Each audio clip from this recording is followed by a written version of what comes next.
Nos da mucho gusto en esta mañana, a través del internet y las redes sociales, llevar a millones de personas ya ahorita en vivo, que están comunicándose y sintonizando esta conferencia a través del internet y de los medios de comunicación masivos, el libro de Daniel. Y nos encontramos en el capítulo 9. Todos ustedes que les interesa el estudio profundo de la profecía, las conferencias anteriores desde el capítulo 1, las tenemos grabadas, las pueden ustedes conseguir a la salida, para que tengas toda la colección de todo el libro de Daniel, capítulo por capítulo. En este capítulo 9 de Daniel, para poder tener un poco de base, y de los que no están todavía en el momento en el que se llevan a cabo las circunstancias del capítulo 9, Daniel estaba bajo el imperio de los babilonios y bajo el imperio de los persas. Fueron los imperios que se profetizaron en el capítulo 2. Y como yo les decía hace algún tiempo a un foro de ateos, la historia demuestra que Dios existe. La existencia de Dios se puede probar filosófica, histórica, genética, física, biológicamente, de muchas maneras. Epistológicamente también, cosmológicamente también, a través del universo. Pero una de las evidencias más grandes de la existencia de Dios es que la Biblia nos muestra con un orden perfecto de qué forma los imperios a través del tiempo han ido sucediéndose uno detrás de otro, exactamente con la misma cronología que la Biblia lo estableció hace más de 2.700, 2.800 años. ¿Qué les estoy diciendo? Que la Biblia es más moderna que el periódico de mañana en la mañana. Daniel se encontraba hace 2.500, 2.600 años en lo que ahorita es Siria e Irak. Precisamente donde está la olla hirviendo y donde ahorita está a punto de estallar una tercera guerra mundial, que no sería la tercera guerra mundial desde luego. Pero Daniel se encontraba en esa zona geográfica históricamente, y la misma arqueología ha demostrado que las evidencias, los reyes, los lugares geográficos que la Biblia menciona, los nombres que la Biblia menciona, todo ha sido comprobado a través de la arqueología y de la antropología, de una manera y con una evidencia sobrenatural. Entonces Daniel se encontraba ahí, y entonces él lee el libro de Isaías capítulo 25, porque Jeremías fue antes que Daniel, y Jeremías había profetizado que los judíos iban a estar en Babilonia exiliados o cautivos 70 años, y que al acabar la cautividad babilónica se les iba a permitir regresar a Jerusalén. Daniel fue uno de esos cautivos que fue llevado en el año aproximado 585, 586 antes de Cristo a Babilonia por el rey Nabucodonosor. Entonces Daniel comienza a leer a Jeremías y descubre que está a punto de terminarse la cautividad babilónica, que los 70 años se iban a acabar ya, y comenzó Daniel a preguntarse: ¿y ahora qué va a ser de nosotros? ¿Cuál es tu plan, Señor, para nosotros? ¿Qué, ya has dejado a Jerusalén o nos vas a volver a disciplinar? Entonces Daniel se pone a ayunar y hace un ayuno de verduras y de agua nada más durante 3 semanas. En el momento en que Daniel se hinca a comenzar a preguntarle a Dios a través del ayuno para sensibilizar su espíritu, ¿qué es lo que Dios quiere para el futuro de Jerusalén? Dios manda un ángel desde el cielo para que baje a la tierra a traerle el mensaje a Daniel. Y la Biblia nos dice en el capítulo 10, cuando lleguemos al capítulo 10, que otro ángel, principado de Satanás, sale a intervenir, a obstaculizar que el ángel enviado por Dios llegara a la tierra y le diera el mensaje a Daniel. Entonces vemos en la Biblia que existe en el mundo espiritual que nos rodea un conflicto, una guerra cósmica que es real y todos los acontecimientos que se suceden aquí en este planeta tienen repercusiones espirituales en el mundo invisible. Y el único libro de los billones de volúmenes de literatura que existen en las librerías, el único libro y de los que se consideran sagrados o religiosos, la Biblia es el único libro que nos muestra qué se encuentra detrás de las cortinas en el mundo espiritual. Ni el Tripitaka de Buda, ni el Ramayana de los Vedas, ni el libro del Mormón, ni el libro del Corán del Islam, ningún libro sagrado que tú menciones menciona las profecías y la certidumbre con la que la Biblia nos muestra el futuro. Muy bien, entonces viene una guerra y está el ángel ahí peleándose en el espacio, y en eso el ángel de Dios pide ayuda para que venga el arcángel Miguel. La palabra arcángel significa el principal o el primero de los ángeles. Y de acuerdo a la Biblia, Miguel es el arcángel que defiende exclusivamente a la nación de Israel. Está comisionado Miguel para poder defender a Israel. El de México no es Juan Diego, ¿eh? Porque alguien me preguntó hoy en la mañana eso. Dije, no, espérame tantito, ¿verdad? Ni siquiera históricamente ha sido comprobada la historia de Juan Diego. Bartolomé de las Casas, que fue de los misioneros más antiguos en el siglo, ¿verdad? 1600, 1700, que se supone que pasó este milagro, ¿verdad? Ni siquiera lo documenta en ninguno de los escritos que existen. Bueno, pero no vamos a ocupar de eso. Entonces viene una guerra espiritual. Y vemos nosotros que cuando los cristianos oramos, en el momento en que cierras tus ojitos, así como la ves, puede estar en VIPs, puede estar ahorita, ir manejando, o en el momento que tú mandas un telegrama a Dios, o haces contacto con Dios cuando dices, Jesús, o Padre Santo que estás en el cielo, te pido que mi hijo que ahorita se acaba de ir, te pido ahorita que voy a llegar, dame sabiduría, te pido por esto, te pido por aquello, llévame con lo que tú quieras orar. En el momento en que tú te pones a orar, se desata una guerra. Se desata una guerra. Si había demonios que iban a tratar de detener en la carretera a tu hijo, en el momento en que tú despides a tu hijo y lo bendices, y le dices, en el nombre de Jesús te bendigo, y te pido, Señor, que lo guardes, inmediatamente responden los ángeles de Dios para frustrar e impedir y abortar tal vez un crimen, un asesinato o un accidente.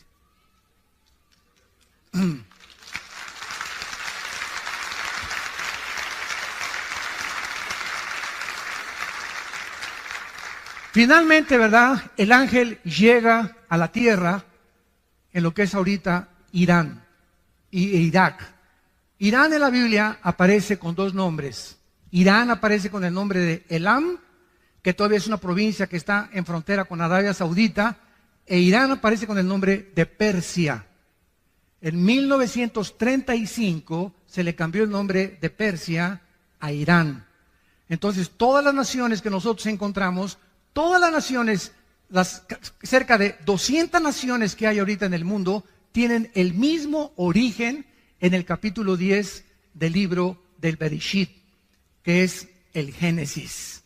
Ahí en el capítulo 10 del Génesis está el origen. Ningún libro de historia, ningún historiador, ningún lingüista, nadie puede decirte el origen ni de las lenguas, ni tampoco de las naciones. Han ido apareciendo por aquí y por allá, pero no el por qué aparecieron y de dónde surgieron los tres grupos o la raza humana, que son los jafetitas, que son los hijos de Jafet, los semitas, que son los asiáticos, y los camitas, que son los africanos. Toda la raza humana, de acuerdo a la Biblia, desciende de tres hombres, hijos de Noé. Jafet fundó todo lo que es el mundo de Europa, que es todo el mundo, ¿verdad?, de la raza blanca. Los semitas, todo lo que es el Medio Oriente y el Asia, y los hijos de Cam fundaron el continente africano. Entonces, esto es maravilloso porque nosotros podemos continuar buscando y escarbando el origen de todas las cosas. En el capítulo 9, versículo 20, vamos a abordar nuestra conferencia y vamos a iniciarla con la lectura de la comunicación de los ángeles a Daniel. Dice así, Daniel 9, versículo 20. aún estaba hablando y orando y confesando mi pecado y el pecado de mi pueblo Israel, y derramaba mi ruego delante de Jehová mi Dios por el monte santo de mi Dios, aún estaba hablando en oración cuando el varón Gabriel, ¿se acuerdan de Gabriel? Fue el que se le apareció a la Virgen María. Fue el que le dijo a María: el santo ser que nacerá en tu vientre será llamado Hijo de Dios. Es el mismo ángel mensajero principal o el correo de Dios. Gabriel, dice la Biblia, es el que Dios envía para darle el mensaje a Daniel. Y dice Daniel: a quien había visto, versículo 21, en la visión al principio, volando con presteza, vino a mí a la hora del sacrificio de la tarde. Y escuchen ustedes lo que dice el versículo 22. Me hizo entender. Todos nosotros tenemos un entendimiento limitado. Cuando yo digo he comprendido algo, estoy hablando, lo he comprendido el 100%.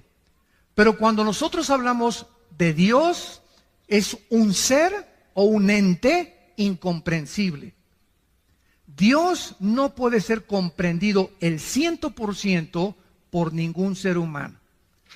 El conocimiento o la comprensión que podamos nosotros tener de Dios, de acuerdo a lo que calculó Alberto Einstein, un científico alemán nacionalizado norteamericano antes de la Segunda Guerra Mundial, dijo que tal vez el coeficiente intelectual del ser humano alcanzaba un 7 o un 8%. Así que parece que perdimos el 95% del entendimiento y la comprensión del mundo espiritual y del universo. ¿Cuándo fue esta pérdida? En la caída del huerto del Edén por Adán y por Eva. Cuando Adán y Eva se rebelaron contra Dios, el ser humano murió, se separó espiritualmente de Dios y su ADN ha sido de éxito. La información genética que traemos en cada una de nuestras células se descompuso, se deterioró, se corrompió. Y de Adán a nuestros días, los seres humanos nacemos en un planeta y lo primero que hicimos es ontoi. ¿Qué estoy haciendo aquí? ¿De dónde vengo? ¿Quién hizo el universo? ¿Hacia dónde voy? Y entonces estas preguntas, como demandan interrogantes, demandan respuestas, el ser humano inventó dos líneas de pensamiento. Una, las religiones. Todas las religiones, sin ninguna excepción, tienen dos factores comunes denominadores. Todas las religiones, sin ninguna excepción, buscan a algo o a alguien, las estrellas, las pirámides de Teotihuacán, la fuerza, el dios Sol, Neptuno, como tú quieras, buscan algo para poder congeniarse con esa fuerza invisible sobrenatural a través de las buenas obras. Todas las religiones enseñan, llámese mormonismo, catolicismo romano, judaísmo, todas enseñan que tienes que hacer algo bueno para ganarte al cielo.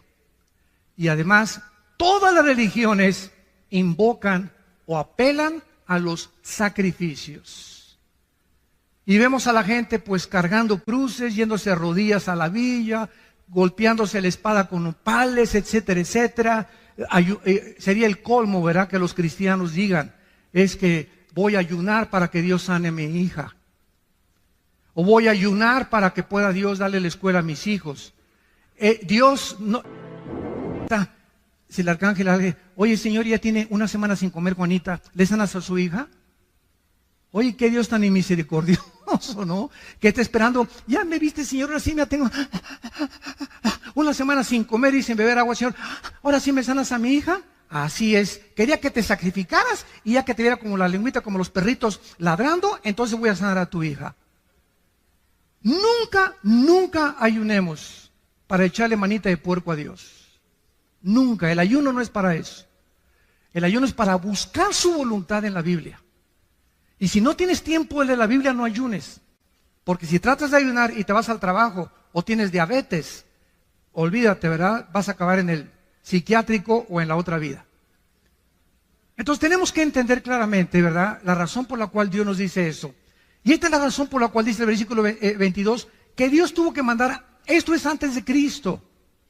El Espíritu Santo en el Antiguo Testamento no había bajado. Los ángeles bajaban al mundo y le daban a los seres humanos, como en el capítulo 18 de Génesis, que baja Cristo con 2 ángeles, a hablarle a Abraham y a decirle lo que iba a hacer con Sodoma. Personalmente, verbalmente hablaban los ángeles. Y entonces el ángel le da entendimiento, tiene la facultad a los ángeles de hacer entender las cosas antes de que Cristo viniera. Jesús dijo, cuando Él venga, Él los guiará a toda la verdad. Entonces, ahora tenemos el Espíritu Santo y el Espíritu Santo usa la Biblia. Entonces, el ángel es enviado para darle entendimiento de los futuros planes a Daniel y para que entendiera cuál es el futuro del mundo de Israel. Y dice el versículo 22, y habló conmigo diciéndome, Daniel, ahora he salido, fíjate, para darte sabiduría y entendimiento, o sea, algo que Daniel no tenía, y algo que nosotros por naturaleza no tenemos. Todos los seres humanos nacimos alejados de Dios. Romanos 3:23, por cuanto todos pecamos y todos fuimos alejados de la gloria de Dios. Nacemos con entendimiento para las matemáticas, para la física, para la biología, pero nacimos con un entendimiento cero absolutamente de las cosas espirituales. Y como somos seres espirituales, buscamos a través de ¿qué cosa? De la brujería, cartas tarot, bola de cristal, invocación a los muertos, reuniones de mediums, invocar al espíritu de Cuauhtémoc, al espíritu de Achencha que venga, buscar a través de las manifestaciones místicas del budismo zen, de la meditación trascendental, comunicarnos con algo, con alguien, por la espiritualidad, porque somos seres espirituales. Tú nunca vas a ver un conejo así en el campo, y menos a Chita. Somos seres espirituales porque fuimos creados a la imagen y semejanza de Dios. Ahora, si queremos comenzar a entender las cosas espirituales, Jesús dijo en Mateo 11, 25 al 28, Padre, te alabo, porque estas cosas, las cosas invisibles que nadie conoce, las escondiste de los sabios y de los entendidos y se las revelaste a los niños. Vengan a mí todos los que están trabajados y cargados, y los haré descansar. Y Jesús dice algo asombroso en este pasaje. Nadie conoce a Dios sino yo, y aquel a quien yo se lo quiera revelar. ¿Qué dice la Biblia? Que no importa cómo busques a Dios, a través de la marihuana, a través de los hongos alucinantes, a través del peyote, a través de la meditación trascendental, a través del budismo, todos son caminos que parecen derechos, pero ninguno te lleva a Dios. Si alguien quiere conocer las cosas espirituales y al Dios vivo, único y verdadero, es a través de Jesucristo. Nada más.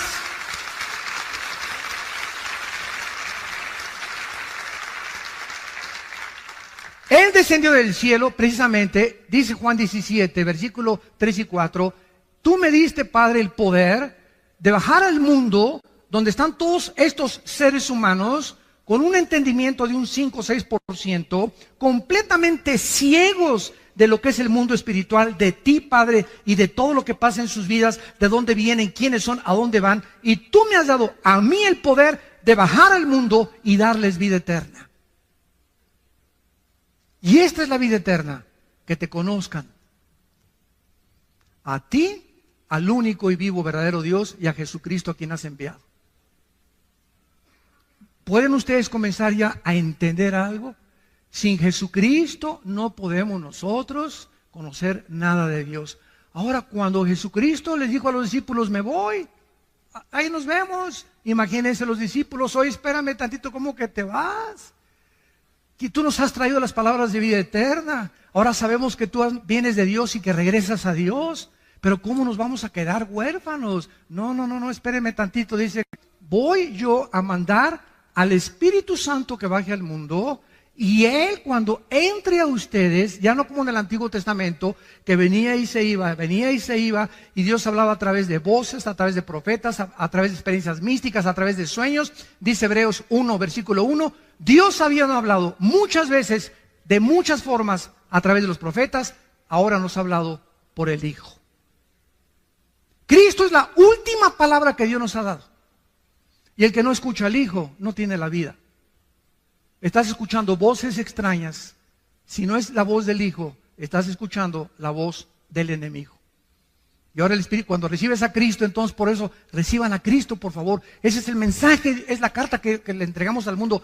Abre tu corazón a Cristo, porque cuando le abres tu corazón a Cristo y crees que en la cruz Él paga por tus pecados, Él entra a tu vida en la persona del Espíritu Santo.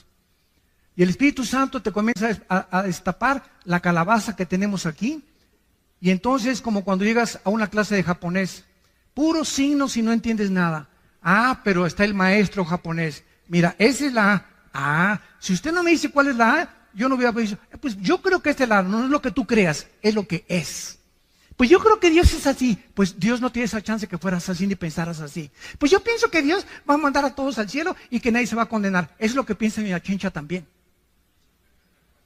Dios no nos llega a nosotros que nosotros determinemos cómo es Él. Él es el que nos quiere revelarse. ¿Cómo es Él? A través de su Hijo. Y una vez que tienes a Cristo, vienes a la Biblia y Dios usa nada más la Biblia. No usa ningún otro libro más que la Biblia. Y a través de la Biblia, ya con el Espíritu Santo, comienzas a leer.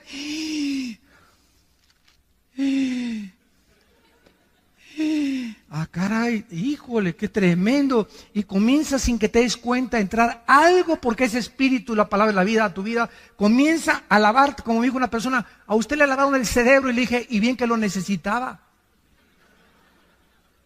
Pero un buen lavado que necesitamos. ¿Qué filosofías? ¿Qué Nietzsche? ¿Qué Marx? ¿Qué Freud? ¿Qué Darwin? ¿Qué puros hombres? Ninguno de ellos fue Dios. Ninguno de ellos murió en una cruz para pagar por nosotros. Es Cristo el único que Dios escogió para darnos a conocer al Padre. Entonces, esta es la razón por la cual necesitamos para entender. Este es el problema del ateísmo. Por ejemplo, el ateísmo es un problema de seres humanos con mente de caracol, con mente de ostión, ¿verdad? Con un 5 o 6%, que porque no quieren entender a Dios. ¿Y por qué? Siempre el argumento de los ateos. Si Dios es Dios, ¿por qué permitió a Satanás? ¿Y por qué permite el mal? Por eso el 95% de los ateos son hombres amargados. El 95% de los ateos son personas amargadas contra alguien que no existe. Qué ridículo, ¿no? Persiguen toda su vida y atacan toda su vida a alguien que no existe. Esto es increíble, ¿verdad? Es contradictorio de una forma intelectual y filosófica, pero es el problema del ateísmo. Oye, espérame, señor ateo, ¿tú reconoces que tu mente es limitada? Sí. Bueno, si tú reconoces que tu mente es limitada, ¿puede un niño de 3 años de edad entender la ecuación de Alberto Einstein, E igual a mc al cuadrado? ¿Qué es la teoría de la relatividad? No, pues tú eres igual que ese chamaco, cabeza de calabaza. ¿Quieres con tu mente limitada entender los pensamientos, suponiendo y asumiendo ya que existe Dios? Tiene que ser infinitamente superior a lo que nosotros nos podemos imaginar. Y si Él no baja y Él no nos revela y nos dice cómo es inútil tratar en nuestra limitación de comprenderlo. Es imposible. Y se dan cuenta por qué el ateísmo es una filosofía insostenible dentro de la misma lógica y la misma filosofía. Es ridículo. Es una soberbia impresionante. Es que si yo fuera Dios, bueno, pues no eres Dios. Cabeza de langosta. Le dice en esta oración, versículo 23, al principio de tus ruegos, le dice el ángel, fue dada la orden, Daniel. Y yo he venido para enseñártela, porque tú eres muy amado. Porque tú eres muy amado. Romanos 8, 28 y 29, ¿se acuerdan? todas las cosas contribuyen a nuestro bien, a los, no a todos, a los que aman a Dios. Si tú amas a Dios con todo tu corazón y con todas tus fuerzas, no hay nada que ahorita estés pasando, no hay nada. El problema que tú me digas que tienes ahorita, que no esté Dios trabajando a tu favor. Aunque ahorita parezca que las circunstancias están en tu contra, hay un mundo invisible espiritual en actividad de poder de Dios que está obrando, que esto que parece que está en tu contra, lo va a convertir Dios para tu bien. Sigue confiando en Él. Guarda silencio en Jehová y Él te concederá las peticiones de tu corazón. Tenemos que, y esto es lo que es la fe, ¿verdad? Entender que Dios está de nuestro lado. Si Dios con nosotros, ¿quién contra nosotros? Tarde o temprano José fue vendido por sus hermanos. Imagínense a José. Imagínate que tus hermanos te saquen a patadas de tu casa y que te venden, que te lleven allá a Tepito, que te lleven allá a Ciudad Neza, y ay, llévense a que póngalo a repartir droga, póngalo a pedir limosna y que te corran de tu casa. ¿Qué emoción y sentimientos invadirían tu ser? La amargura y el rencor contra tu familia. Mi propia familia me escupió y me sacó y me corrió. Y lo vendieron a José y se lo llevaron hasta Egipto. Y ahí en Egipto entra a trabajar con el capitán, ni más ni menos, de la guardia del faraón. Y cuando el faraón, se va el jefe de ahí de Egipto, el faraón se va a un viaje, no misionero, ¿verdad? Se fue un viaje de guerras que tenían conflictos, se queda la esposa del faraón, ¿verdad? Solita, y le decían la leona del Lerma. Era una mujer insatisfecha sexualmente. Y agarra a Josecito, ¿verdad? Pepinillo, ven para acá. Le voy a para maravillosa. Para que se acueste bien con Tito. Y lo agrede, y lo agrede, y lo agrede a Daniel. Y por no meter ella y se echa a correr porque el temor de Dios, agarra su saco ella. Llega Potifar, el capitán de la guardia, y le dice, entonces, este hombre, ¿verdad?, me quiso violar, y lo meten a la cárcel, todavía que lo venden sus hermanos, todavía que se va como esclavo, todavía que lo meten a la cárcel, sale de la cárcel, pasan muchos años, viene el hambre en Egipto, él comienza a guardar la comida para sus hermanos, y cuando sus hermanos lean el capítulo 50 del libro del Génesis, que es donde acaba, llegan los hermanos a Egipto, y José los ve, él ya era gobernador de Egipto, porque lo hace el faraón, el gobernador de Egipto. Al ver a sus hermanos se ponen a llorar. ¿Cómo es posible? Te vendimos y todo. ¿Y saben qué contesta José? Ustedes buscaron un mal contra mí, pero Dios lo convirtió para el bien. Por eso los perdono.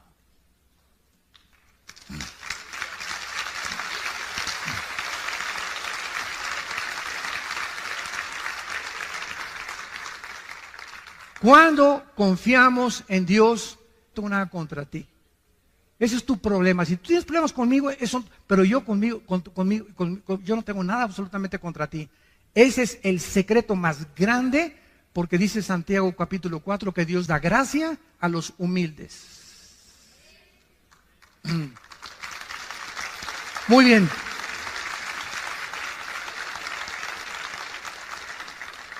Y entonces el ángel le revela lo que se conoce en la Biblia como, yo le llamo el fundamento, yo le llamo a esta profecía de Daniel el fundamento de la escatología.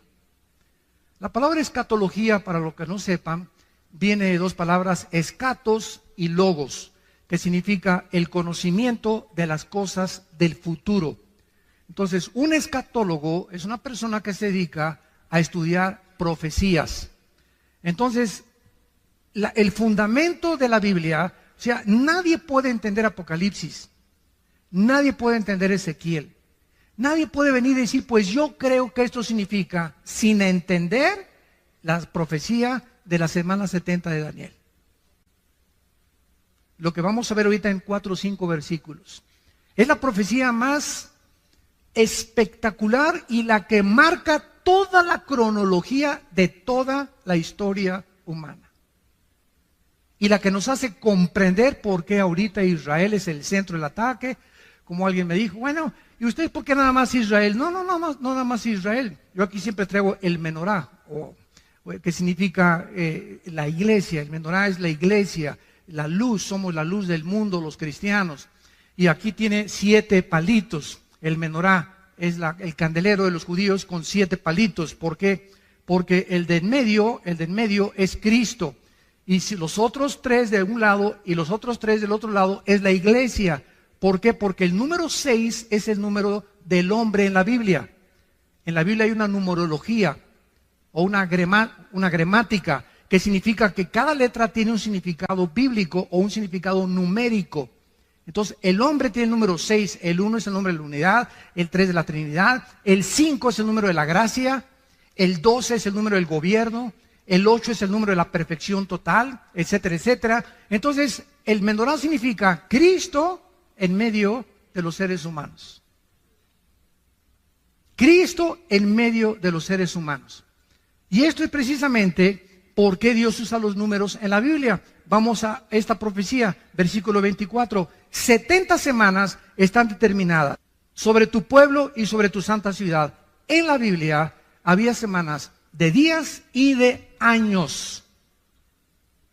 La palabra 70 es la palabra Shivin Shabun. La palabra semana en el hebreo es la palabra Shabua. Entonces está hablando 70 semanas o 70 años de semanas.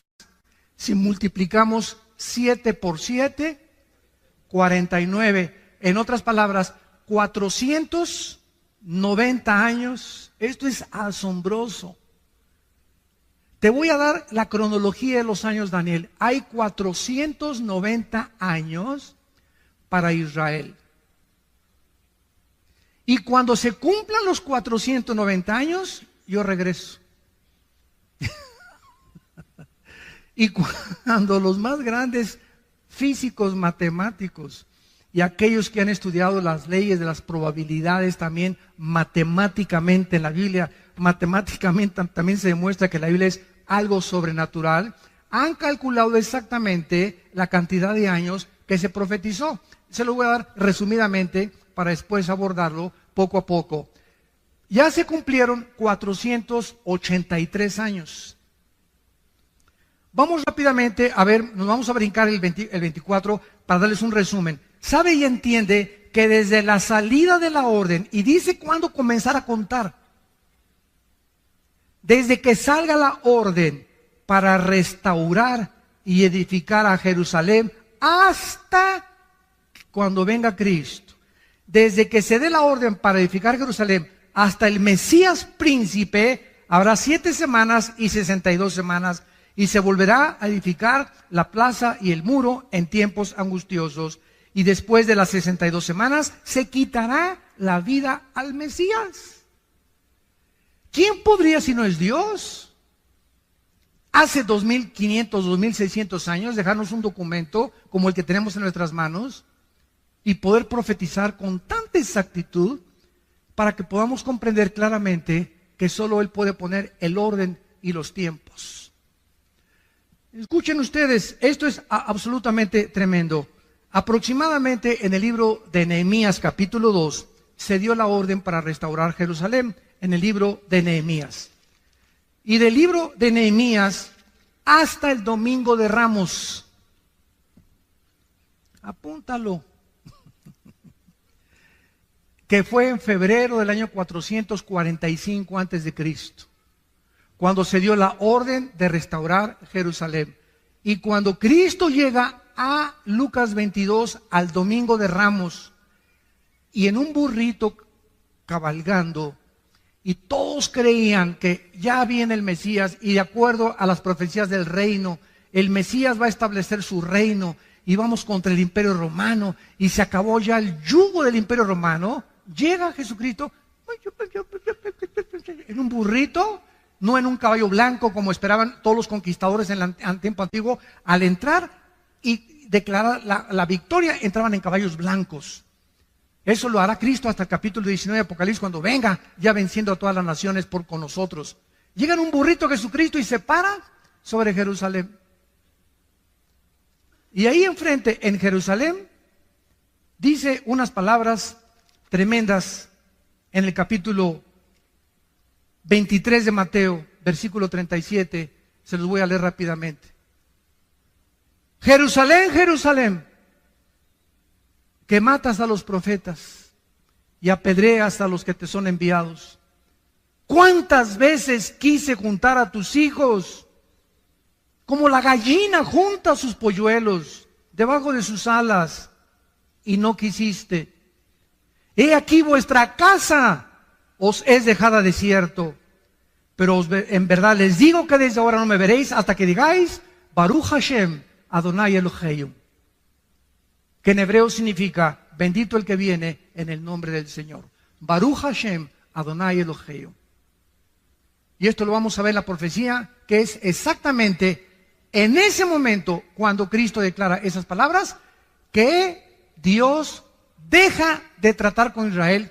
Pero si le sumamos a 483, 7 años son los 7 años que faltan para que se cumpla la profecía de la semana 70 de Daniel. Y estos 7 años serán los 7 años de la gran tribulación. Por eso la iglesia es imposible que vaya a atravesar la tribulación, porque no nos ha puesto Dios para la ira.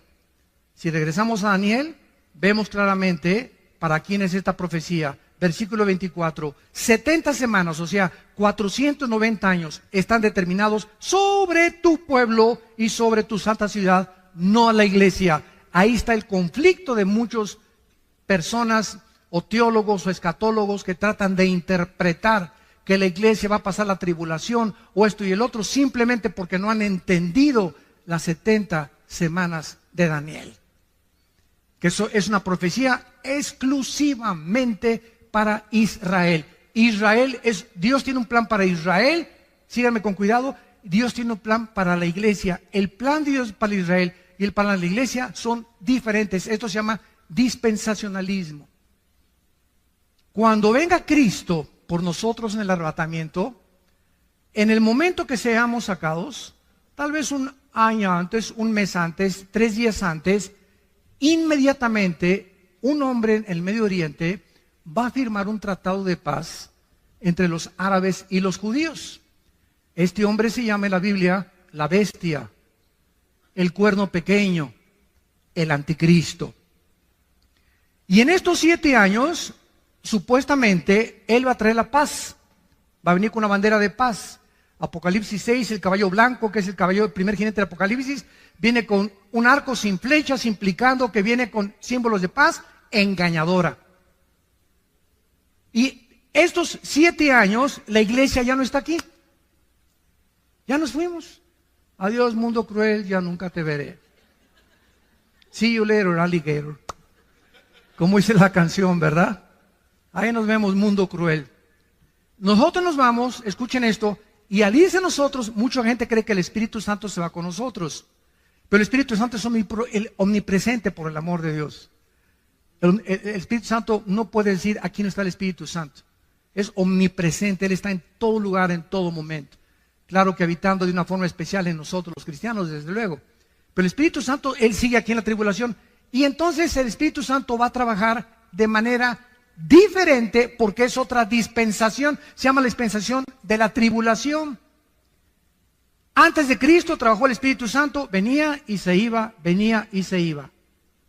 Crucifican a Cristo en Pentecostés, el Espíritu Santo viene, nos bautiza con el Espíritu Santo, somos llenos del Espíritu Santo, somos regenerados, somos la morada del Espíritu Santo, sellados con Él, hasta el día que resucitemos. Efesios 1, 13 y 14. Y cuando ya resucitemos y seamos transformados y nos vayamos con Cristo, el Espíritu Santo, dice Apocalipsis 7, que va a sellar en las frentes a 144,000 judíos. Y cuando estamos hablando de que en la frente es porque será algo visible para que sea visto, como lo hacía muchas veces en el Antiguo Testamento. Es otra manera en que el Espíritu Santo y el Evangelio se llama el Evangelio eterno. Ahorita estamos predicando el Evangelio de la gracia de Dios en la cruz. Y en la tribulación será el Evangelio del reino y de la eternidad. Y los ángeles van a ayudar a predicar a estos 144,000 el Evangelio. Así que nadie se va a quedar sin ningún testimonio. Y estos 144,000 judíos, escuchen esto, ustedes no se imaginan, hay miles de mexicanos de ascendencia judía, miles de italianos, costarricenses, etíopes, de Indonesia, españoles, franceses, ingleses, alemanes. Los judíos están repartidos en el mundo. ¿Por qué? No solamente los que están en Jerusalén y en Israel son judíos. En el año 700 antes de Cristo, el imperio de los asirios llegó a Israel y agarró a las 10 tribus de Israel y se las llevó cautivas al norte, a Siria, donde está la guerra ahorita civil. Y desde el año 700 hasta nuestros días, estamos hablando de 2700 años, los judíos se perdieron y se dispersaron y se mezclaron con todas las naciones del mundo. Y hay judíos rusos, judíos negritos, judíos blancos, judíos mexicanos, etcétera, etcétera. Así que estos 144,000 judíos, muchos creen que solamente van a salir de Israel. No es verdad. Están mezclados en miles, en cientos de naciones, decenas de naciones. Somos 200 naciones ahorita en el mundo. Entonces, es la forma como va a operar el Espíritu Santo en aquel tiempo. Regresamos a Daniel y rápidamente dice: 490 años, 70 semanas están determinadas sobre tu pueblo, sea Israel, y sobre Jerusalén. Lo que se enumera a continuación, que es lo que se conoce como las 6 profecías para la nación de Israel. Número 1, versículo 24. Dice así: para terminar la prevaricación, vamos a profundizar mucho en esto, y es importante conocer el significado de las raíces hebreas, de las palabras que se tradujeron al castellano. La palabra prevaricación en el hebreo es peshá, con P de papá y SH, así como suena peshá. Esta palabra se usa el 90% en el Antiguo Testamento y se traduce rebelión. Cuando un hombre es peshá, es un hombre rebelde. O cuando es peshá, es algo que una rebelión que está propagando contra alguien. Entonces, Dios está diciendo, van a pasar 490 años hasta que se termine la rebelión. O sea, el pueblo judío actualmente está en rebelión contra Dios. ¿Sabían ustedes, verdad? Gracias a Dios que hay, se calcula, 150,000 judíos, estoy hablando étnicamente, que ya aceptaron a Yeshua o a Jesús como su Salvador. Y se llaman congregaciones mesiánicas. Y casi siempre cuando hay un movimiento en la historia cristiana que se está gestando, por ejemplo, viene el movimiento carismático y se fueron a un extremo. Viene el movimiento de las lenguas y se fueron a un extremo. Viene el movimiento del mesianismo y se fueron a un extremo. Pero todo tarda tiempo porque somos bien imperfectos. Somos bien imperfectos. Entonces, para que cuaje la gelatina y para que se cocine el arroz, necesita meterse un tiempo, ¿verdad? El pastel se mete a que media hora en el horno y todo tarda hasta que ya sale cuajadito, ya sale cocido, y hasta que esté cocido no se puede comer. Y así pasa con los movimientos en la vida cristiana. Yo me recuerdo en los 70s, yo me convertí en el 74, yo llegaba a iglesias donde Dios sabe que estoy hablando la verdad. Y me agarraban con pinzas la lengua y me la jalaban y me decían, hablen lenguas. Y me jalaban la lengua con pinzas como de madera para que hablen lenguas. Y me daban zapes por detrás. Hable. ¿Cómo hablo así? Menos voy a hablar con esas pinzas en lengua, ¿no? Y después ya llegó al extremo completo, pero ya fue el extremo total cuando dijeron que si no hablabas en lenguas, no tenías al Espíritu Santo. Dios mío, Ave María. Y se aceptó como algo que si no hablabas en lengua no tienes el Espíritu Santo. O sea, la iglesia se divide entre los que tienen lenguas y si no lo tienes, no eres cristiano pero sin el Espíritu Santo. Espérame tantito, si soy cristiano tengo el Espíritu Santo. Porque la palabra cristianos, cristiano, es ungido, pequeño. ¿Quién es un cristiano? No es el que va a la iglesia, no es el que pertenece a una religión, no es el que es bautista, presbiteriano, nazareno, o Villanueva para México, Amistad Cristiana. Es la persona que tiene al Espíritu Santo, no importa dónde tú vayas. Claro que tiene que ser congregación que tenga las bases, la autoridad de la Biblia, desde luego, ¿no? Pero lo que nos hace cristianos no es el edificio ni la denominación, ni el bautizo, sino tener al Espíritu Santo. Es lo que te hace cristiano. Y eres mi hermano y mi hermana en Jesucristo. Entonces, esta rebelión contra la autoridad de Dios se va a terminar. Veamos en Zacarías capítulo 12. Zacarías 12. Ahí brínquense unas páginas después. Sigue Joel, de Daniel, Jonás, Nahum. Como unas 20 páginas, yo creo. Y llegamos a Zacarías 12. ¿Se acuerdan la expresión de Cristo cuando llegó a Jerusalén? Que acabamos de leer en Mateo 23. Hasta que digas Baruch Hashem Adonai Elohim, no me verán hasta que digan bendito el que me ha dado. O sea, ustedes los judíos que me crucificaron y le gritaron a Pilato, sobre mí sea la sangre, sobre nosotros sea la sangre, cayó la maldición sobre ellos. Y hasta este momento, dice 2 Corintios capítulo 3, que el pueblo judío tiene una venda que hasta que se conviertan es quitada por Cristo. Entonces tú vas a Jerusalén, los que nos han acompañado en los viajes, mi hijo Alan acaba de regresar hace 2 semanas de Jerusalén, se llevaron como 40, 50, 60 personas. Si tú vas a Jerusalén o vas a Israel, vas a encontrar a cantidad de judíos vestidos de negro, con cairelitos aquí, con su sombrerito. Se llaman judíos ortodoxos. Nos odian. Con odio jarocho. ¿De veras? No me acuerdo, hace 4 o 5 años cuando fuimos, que estábamos en la tumba de David y entramos a orar y estábamos así, éramos como 10 hermanos agarrados de las manos dentro de la tumba de David y entró un judío con una talid, así, comenzó a gritarnos a todos y nos comenzó a insultar, etcétera, etcétera, y todos para atrás, ¿no? Y teníamos ganas de descontarlo, ¿verdad? Pero y vamos a dar un buen testimonio, ¿verdad? Y se casó y se salió, ¿no? Pero es enervante para ellos oírnos orar a nosotros y pronunciar el nombre de Jesús. Entonces, ese es el grupo que son los fariseos del siglo XXI. Pero hay cantidad de judíos que ya aceptaron a Cristo como su Mesías. Pero esta rebelión prevalece todavía ahí en Israel. Hay una religiosidad asfixiante en Israel. Asfixiante. Por ejemplo, ustedes saben que estos judíos ortodoxos, o sea, todos los que ven ustedes de negro, todos sus hijos de ellos no van a la guerra, y el gobierno los tiene que mantener. El primer ministro Benjamín Netanyahu hace algunos meses trató de quitar este decreto y hacerlos trabajar, porque no trabajan.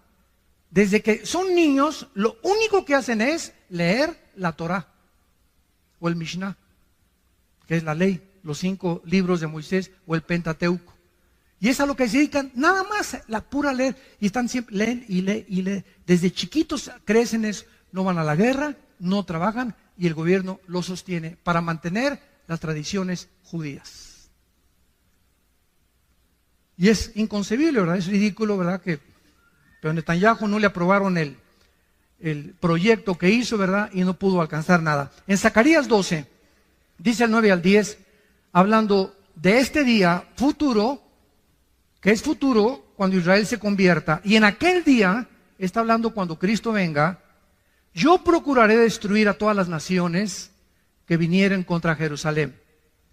Y derramaré, escuchen, derramaré hasta ese tiempo, derramaré sobre la casa de David y sobre los moradores de Jerusalén espíritu de gracia y de oración, y mirarán a mí a quien traspasaron. Y llorarán como se llora por hijo unigénito, afligiéndose por él como quien se aflige por el primogénito. No será hasta que él venga y lo vean con sus llagas en las manos y digan, caray, Él era Jesús.